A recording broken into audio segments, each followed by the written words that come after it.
Yo, what up, fam? It's your boy, the Savage, baby. On my way to go look at a sub 2 deal. Chick got like a 6-year-old, 7-year-old trailer. It's in great shape. I don't normally mess with trailers just because they're usually a dumpy. But, man, before I even ever saw it, I got her to accept the subject too. So, I wanted to say that we complicate shit in our heads, man. Overthinking stuff. I'm really bad about that. But, you know, I hadn't even seen this property. I just asked her a few questions about the mortgage she had on there, whatever. She's buying another house to move into. I asked her if she had has she already qualified for a second mortgage? Because if you haven't qualified for a second mortgage and somebody's going to subject to your property, there's a good possibility you won't get the other property if you leave it in their name. So I went on ahead and clarified that. They're already approved. The only difference is if she sells the trailer prior to moving in the other house, then she doesn't have to put any money down. If she keeps the trailer in her name and still moves in the other house, then she has to put $9,000 down. So that's my ticket right there. So a lot of y'all are probably gonna be like, you just give her the $9,000.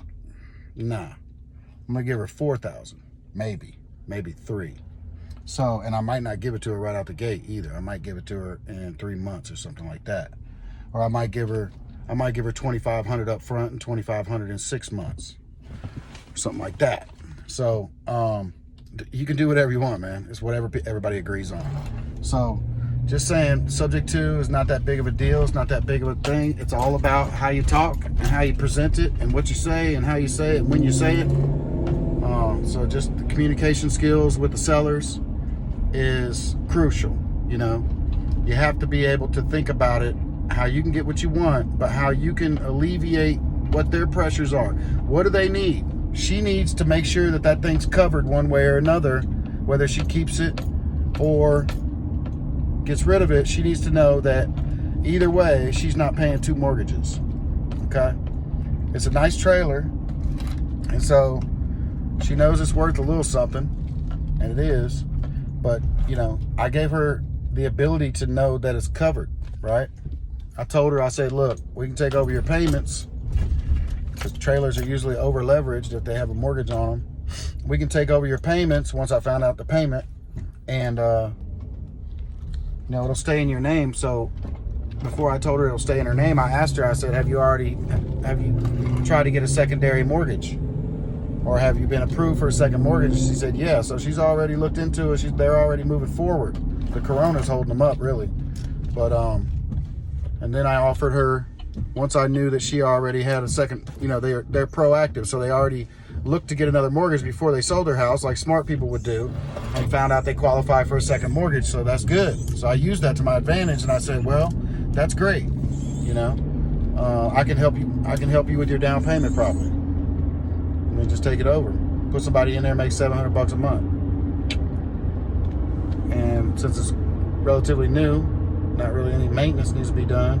Probably have to go in there and maybe paint or something. But no, that's not a big deal. But, you know, just don't be intimidated just because it seems like a complicated structure, complicated tactic or whatever. Don't be intimidated by that, man. Just know how it works basically. It's always going to be modified for everyone because every deal is situational and has its own little things you got to work with. Every single deal. That's what keeps this business interesting. Everything's not cookie cutter. Nothing is. Very rarely have I closed a deal and there's no bullshit happened. Very rarely. So just know that, and that not everything's exactly the same way every time at all, ever. In this business, in real estate investing, or even as a realtor, you got to be able to pivot. You got to be able to think on your feet. You have to be a problem solver for real. If you're not good at solving problems or coming up with solutions, you're probably not going to be good in this business, because that's all it is, really. Solving problems, how to find the sellers, how to find the buyers, how to convince the sellers to sell, how to convince the sellers to accept all these different types of modalities, how to, you know, how do I handle a lien? How do I find the other person on the deed? How do I, you know, whatever, get the lawyer to do what I need to do? How do I get the realtor to do what I need him to do? Whatever. So, you know, this is a problem-solving business, man. And that's why you see all these people always talking about solving problems, solve the seller's problem, solving problems. You're a problem solver, blah, blah, blah. Because it's true.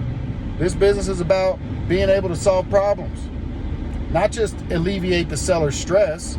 There's 100 freaking problems between meeting the seller and actually closing the deal and selling it to somebody or whatever, renting it or whatever. There's 1,000 problems in between those 2 points, point A and point Z. There's 100 problems or issues or things that need to be solved in between there. Okay? Timelines, all kinds of stuff.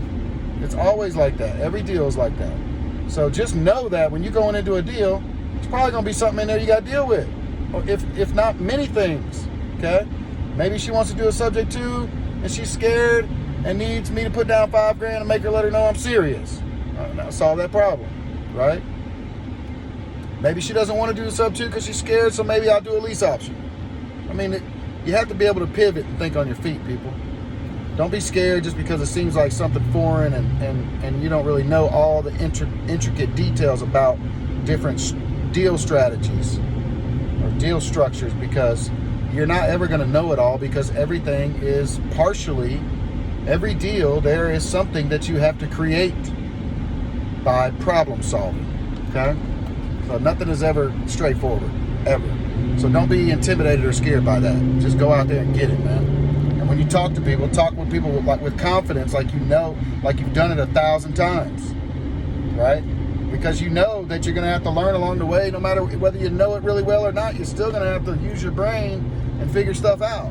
So you're going to have to learn along the way for every deal, to some degree.